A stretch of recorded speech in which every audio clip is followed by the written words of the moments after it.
अब हम पढ़ेंगे chemical properties of carboxylic acid के अंदर इफेक्ट ऑफ सब्स्टिट्यूएंट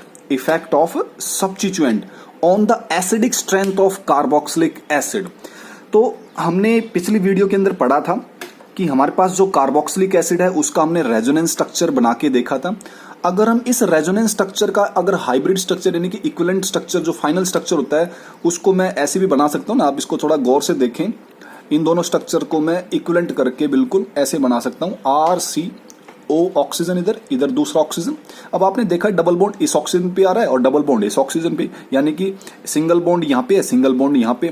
तो ये कहीं ना कहीं जो इलेक्ट्रॉन्स है वो दोनों ऑक्सीजन पर क्या कर रहा है, कैरी कर रहा है। तो मैं इसको ऐसे दिखा सकता हूँ, थोड़ा ध्यान से देखना, इसको मैंने ऐसे दिखा दिया डॉट डॉट डॉट करके, यानी कि ये क्या है आपके नेगेटिव चार्ज, वो इस पर भी है और इस पर भी है। डबल बॉन्ड इस पर भी है, खिसक के फिर इस पे भी आ रहा है और खिसक के फिर उधर भी जा रहा है।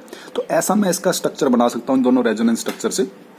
अब आपने जो क्वेश्चन की स्टेटमेंट है उस पर देखो, सब्स्टिट्यूएंट का इफेक्ट। सब्स्टिट्यूएंट हमारे पास क्या होते हैं, दो टाइप के होते हैं, एक इलेक्ट्रॉन डोनेटिंग और एक इलेक्ट्रॉन विड्रॉइंग।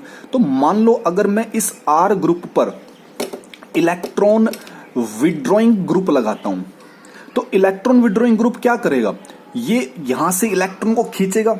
इलेक्ट्रॉन यानी कि इसका जो नेगेटिव चार्ज यहां पर, देखो चार्ज का मतलब मैं कहूंगा चिंता, और चिंता को अगर कोई दूर कर देगा तो उसको स्टेबल कर देगा। ठीक है, तो यहां मैंने अगर इलेक्ट्रॉन विड्रॉइंग ग्रुप लगा दिया तो इलेक्ट्रॉन विड्रॉइंग का काम क्या होता है, इलेक्ट्रॉन को खींचना, वो यहां से खींचेगा इलेक्ट्रॉन को। तो कहीं ना कहीं यहां से जो नेगेटिव चार्ज है वो डिस्पर्स होना स्टार्ट हो जाएगा और इसकी जो एसिडिटी है वो बढ़ने लग जाएगी। ठीक है, और इसी तरह से अगर मैं यहां इलेक्ट्रॉन डोनेटिंग ग्रुप लगा दूं, देखो इस एरो का मतलब भी है कि इधर की तरफ इलेक्ट्रॉन जा रहे हैं, तो यहां मैंने इलेक्ट्रॉन डोनेटिंग ग्रुप लगा दिए। इलेक्ट्रॉन डोनेटिंग ग्रुप क्या करेगा, इलेक्ट्रॉन को धक्का देगा, किसको, इधर R को, यानी कोई भी इस कार्बन को कह लो चाहे, यानी कि कहीं ना कहीं वो इलेक्ट्रॉन की संख्या यहां बढ़ा देंगे, इलेक्ट्रॉन को इंटेंसिफाई कर देंगे। और इलेक्ट्रॉन को इंटेंसिफाई करने की नेगेटिव चार्ज को बढ़ा देंगे। चार्ज का बढ़ने का मतलब चिंता का बढ़ना, और स्टेबिलिटी क्या हो जाएगी उसकी, घट जाएगी और वो कम स्टेबल रह जाएगा। ये ध्यान देना आपने। इलेक्ट्रॉन विड्रॉइंग ग्रुप कौन कौन से होते हैं जो मोस्ट इंपॉर्टेंट है, जैसे NO2 ग्रुप बहुत इंपॉर्टेंट, ऐसी तुम्हारा halogen group etcetera. Donating group में ध्यान देना, जैसे तुम्हारा एल्काइल ग्रुप CH3, इसी तरह से OH ऑक्सीजन पे lone pair, alkoxy group, NH2 group etcetera. ठीक है, तो यहां मैं दो लाइन लिख रहा हूं, जो इलेक्ट्रॉन विड्रॉइंग ग्रुप होगा वो क्या करेगा, इंक्रीज करेगा, इंक्रीज द स्टेबिलिटी,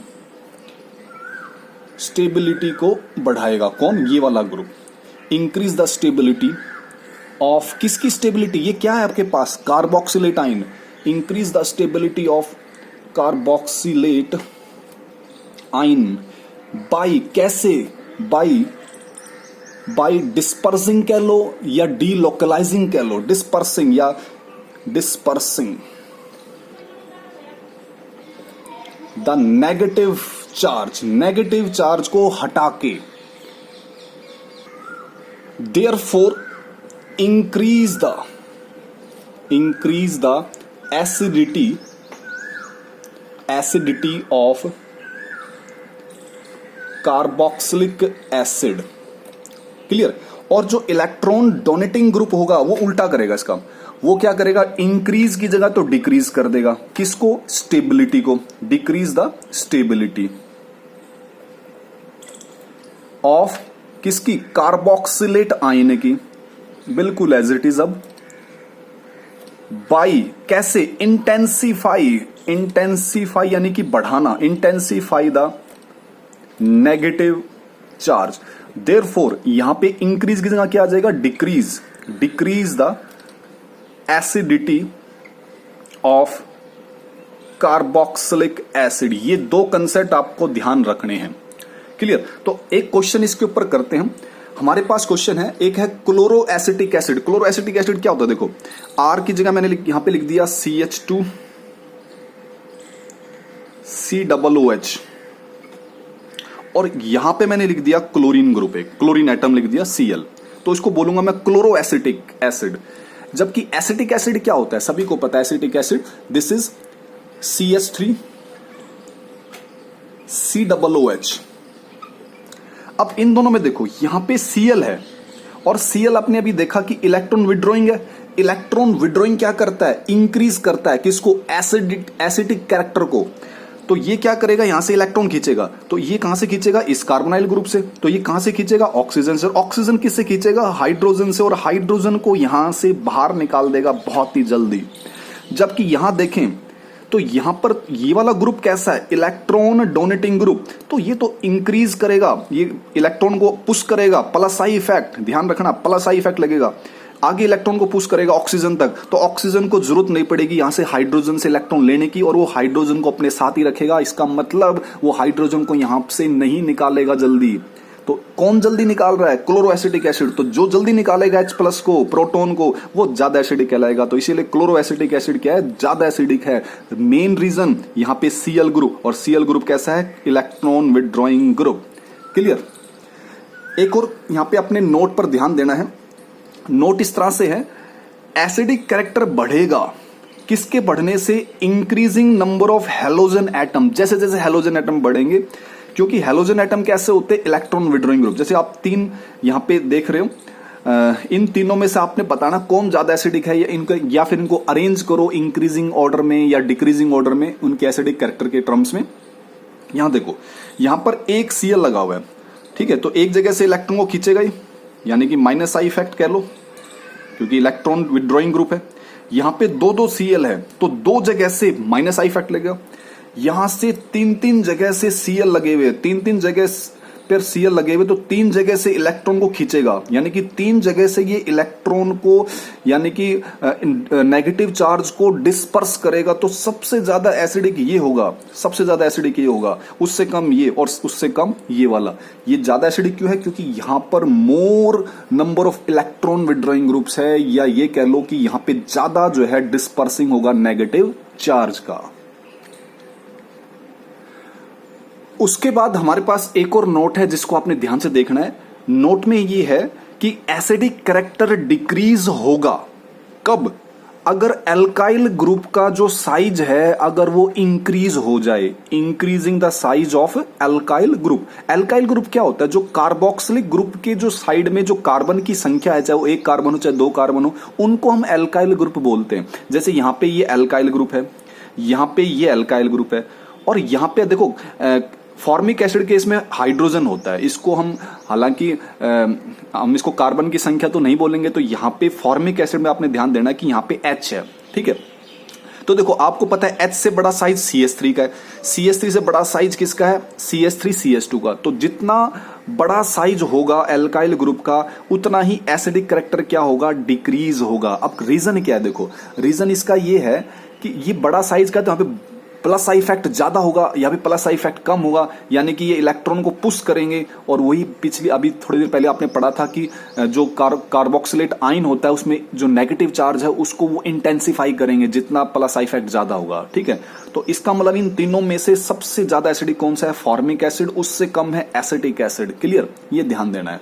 एक और आपने नोट देखना ध्यान से, ये कहता है कि जो एसिडिक कैरेक्टर होता है वो डिक्रीज हो जाता है कब? अगर increase in the distance between the carboxylic group and electronegative atom.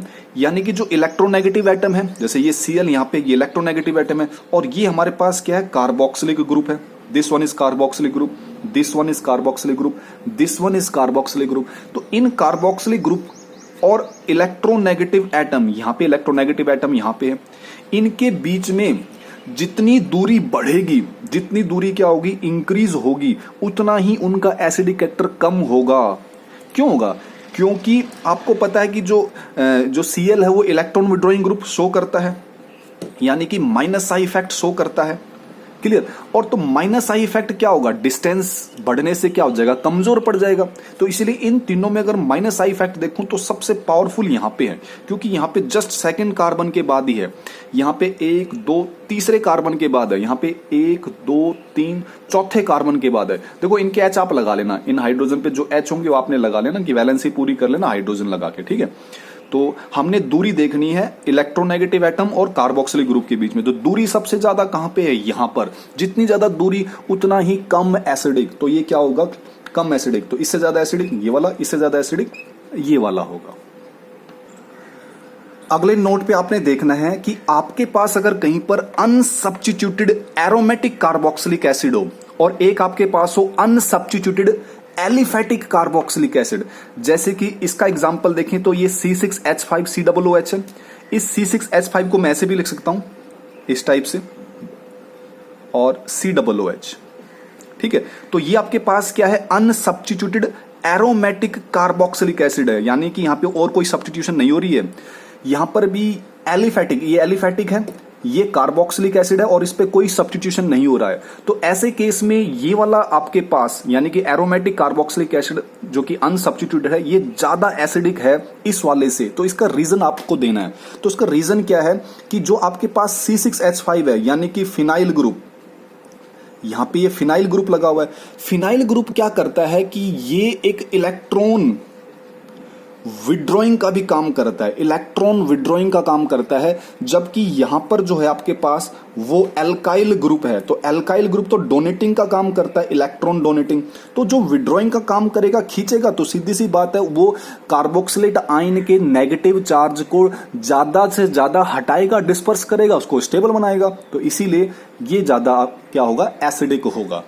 चलते हैं नेक्स्ट क्वेश्चन पर। एक आपके पास दे रखा है फॉर्मिक एसिड और एक बेंजोइक एसिड। तो बेंजोइक एसिड इसी को हम बोलते हैं, ठीक है। तो इन दोनों में से फॉर्मिक एसिड ज्यादा स्टेबल क्यों है, ये आपने चर्चा करनी। देखो यहां पे तो ये तो H लगा हुआ है, अगर मैं इसका रेजोनेंस स्ट्रक्चर बनाऊं तो इसका रेजोनेंस स्ट्रक्चर सिंपल ये बनेगा। मान लो ये H को निकालता है, यहां पे इस H को निकालता है तो इस तरह से बनेगा, और कोई इसके पास चारा नहीं है, ठीक है। और दूसरी बात, जो नेगेटिव चार्ज है वो ऑक्सीजन के ऊपर अच्छे से कैरी कर रहा है, ठीक है, अच्छे से यहां पे एकोमोडेट हो रहा है। लेकिन अगर मैं यहां देखूं तो यहां पर मैं इसको स्ट्रक्चर को ऐसे बना सकता हूं,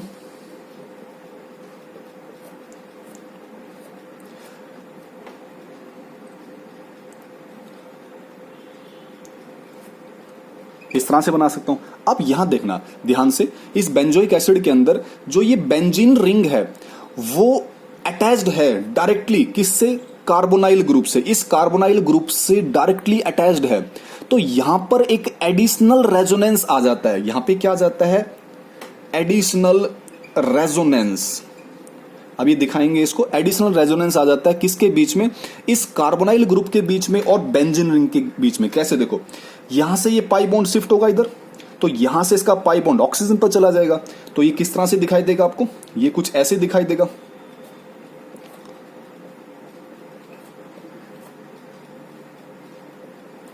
क्लियर, यहां पे कोई डाउट इसमें, ऐसे हम इसका और रेजोनेंस स्ट्रक्चर बना सकते हैं।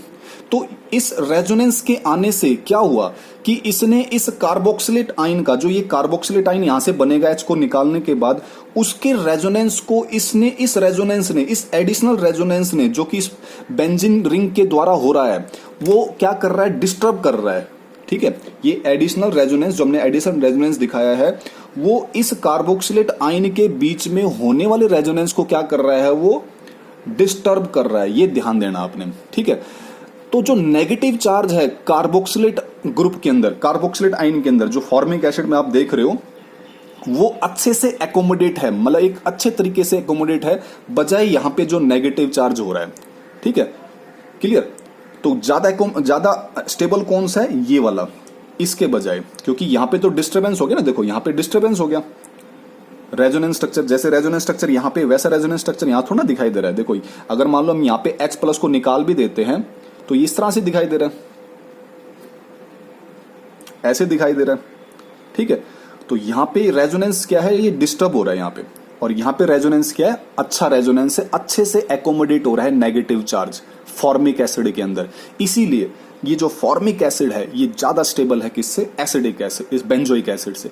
तो इन दोनों नोट को पढ़ने के बाद आप कंक्लूजन निकाल सकते हो कि इन कंक्लूजन में क्या निकलेगा कि सबसे अच्छा है फॉर्मिक एसिड, यानी कि HCOOH सबसे ज्यादा एसिडिक। उससे कम होगा कौन सा, इन दोनों में कौन सा है, बेंजोइक एसिड, यानी कि C6H5COOH, ये है बेंजोइक एसिड। ये कौन सा एसिड है, फॉर्मिक एसिड।